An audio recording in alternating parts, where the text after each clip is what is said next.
What's up, everybody? Here we are again, another day, work from home series. Since we went over advancing to the mounted position yesterday, we're going to work from the mount today. As you can see, my partner's got their gi on, his brown belt on as well. That way I can feel good about myself as I practice today.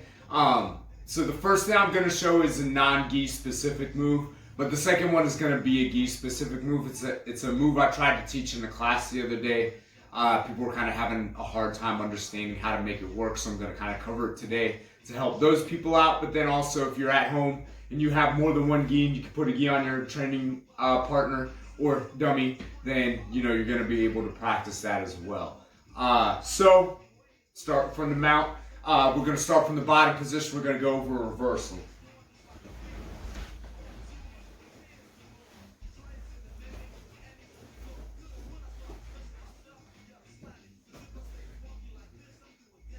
Sorry, struggling. Alright, so I'm here. My opponent has the mounted position. First things first. In jiu-jitsu, I want to have my elbows on the mat and against my opponent's knees. In any kind of fight, street fight, MMA fight, I have to worry about punches right now. So I don't necessarily have to worry about having my elbows down as much as worrying about making sure I don't take a lot of punishment. But in just jiu-jitsu, elbows are down against the mat, and the point of my elbow is against the front of my opponent's knee. If you have someone to train with, this will make more sense. If not, it's okay. This will make sense once you get back to training. The reason why is this person is straddling me. Once my elbow is against the knee, it creates a lever point. So what I want to do is bring my feet as close to my butt as I can, and I'm going to lift my hips straight up towards the ceiling. This brings my opponent's weight forward on top of you. From here, what I want to do is reach up and I want to gable grip over my opponent's arm, and I want to staple it to my chest. The reason why I don't want to just grab like this is they'll be able to pull their arm away. A gable grip is I put all of my fingers together and I put 4 of my fingers over one of my thumb. Then I drag and staple the arm to my chest. From here, I can now let my hips come back down to the floor. I trap the person's leg, whether I throw my foot over their ankle or I just make my leg heavy over their leg. And then I'm going to bridge straight up. Here. Having the arm trapped on whatever side we're on is going to make us heavy to that side already. So I don't need to push them that direction with my hips. I just need to bridge straight up. Their weight distribution is going to automatically carry us the direction that I want us to go. The grip I was talking about, I'm here. I put all my fingers together. One hand comes over the other. I don't want to grab with my thumbs like this. If a person starts pushing my hand one way and puts a lot of pressure back on my thumb, could injure myself. I want to be here, and I want to grip here like this. So again, I'm here, mounted, my elbows are down, I bridge up, my opponent's weight comes forward. I gable grip the arm above the elbow, and I pin it to my chest. I let my hips come down. I let my leg stay heavy over the same side the arm I have trapped, and then I bridge straight up to the ceiling. Boom. Like I said, the weight displacement just brings me the direction that I want to go. I don't have to try to push with my hips. This is going to make it harder, and I'll have to work harder. I don't want to work too hard, just hard enough. Here, bridge. Gable grip.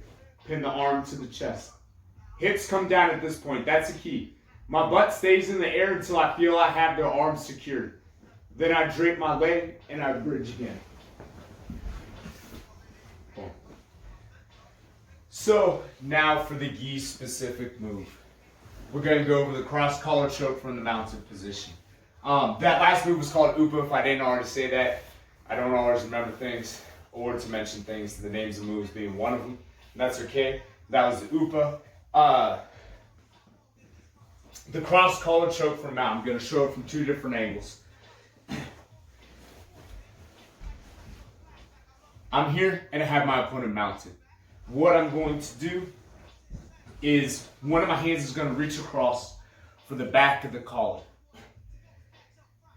My other hand is going to come under and grab the back of the collar on the other side. Once I have my grip here, what I want to do is bring my weight down towards the person, and then I want to use my grips to lift the person's head off the mat. And the motion that I want to make is I want to bring my elbows down towards my hips, just like this. All right, so I'm here and I have my opponent mounted. I want to reach in and grab the back of the collar. Now, sometimes I'll drop my weight down at this point to get close. That way I can make this hand a little more sneaky as it comes through. What I want to do is I want to lift my opponent's head up off the mat and then bring my elbows towards my hips. As you can see, the head area is coming way up, shoulders are coming way up. That's kind of what I want to have happen while I'm staying down low. I don't want to be way up and try to finish from here. And I don't want to, be too low either. There's such a thing as being too low. One little tip. When I'm here and I'm attacking, both my hands are occupied. So it actually makes the person easy for them to do the upa, the move we just went over. So what I want to do is fan my knees out. And when I drop my weight down, I drop it straight down. I kind of like to kill a lot of the space, and then I just think about all the things I was saying. I lift the head up, and I pull across. My elbows are coming up to my hips as I'm staying really low and really heavy on top of the person. But I got to get this grip first. It's going to be hard to get it when I'm already here. It's going to be hard to kind of sneak in here, figure out where I want to be. Ideally, I'm going to feel both sides of the person's neck on the outside of my wrist. I'm holding my phone with my hand, so obviously I can't point to it. But I want to feel the soft part of the neck in between my wrists. I don't want to feel like there is a lot of space there. Or like I feel the person's face kind of stuck in between. If I feel bones in there, I don't want to squeeze yet. I want to wait till I feel that soft tissue. All right, so one of the more regular questions I get is, what do I do to defend, or what do I do next? So we'll kind of go over some simple defense for this cross collar choke real quick. Mostly because it ties into the first part of the lesson. So I'm here and my opponent is here. They're going for the cross collar choke. Like I said, both their hands are busy. So first thing I need to do is address the threat, meaning I have to make sure that they don't choke me, even as I do the reversal. Because a lot of times if someone's trying to choke you, even as you start to reverse them, they might be able to hold on and still finish the choke. So you need to make sure that that doesn't happen first. How I do that in this situation is I grab my opponent tricep area. That way when they go to pull back, I'm able to resist and push back some. From there, I want to just, like a regular upa, lay my leg over, and then I bridge straight up. And I'll come up in their guard. Hopefully you'll be able to posture up and kind of break their grip some. So that kind of gives you an easy defense for the person who's going for the cross collar choke. As far as the answer to the question, what do I do next? You're going to have that question come up a lot when you teach things like reversals, because people are like, okay, well now I'm in this new position. What do I do? The honest answer to that question is, it will always depend. My opponent is always going to do something. So whatever I'm going to do next is always going to be partially based off what they are doing. One analogy I like to use is it's like a math equation. I'm trying to solve for X. But the only problem is X is always changing to Y or A or B or C. So what does that mean? It means if at some point I figure out what the solution to X is, I need to get back to X so that I can solve the equation as quickly as possible. So to give you a visual example of what that means, if X is my full guard, and I'm here, and my opponent is set up a certain way, and then they do something, boom, they get to side control.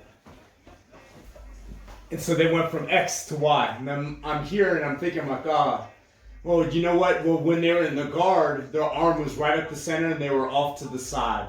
So I need to get back to X, meaning I need to figure out how to get back to the full guard so when they make the same mistake, I'm able to capitalize on it and take advantage and solve the equation. Thanks for tuning in. Again, doing a video every day. Just hit the subscribe button. That way you'll be linked in. Or if you're on my social media, just check the videos out. Just keep practicing. I'm using this dummy every day. There's no reason for my skills not to still be sharp when I come back. It's alright. Just because I don't have people to train with doesn't mean I can't still train and still work on the movements and the basics and things like that. Thanks for checking out today, guys. See y'all tomorrow.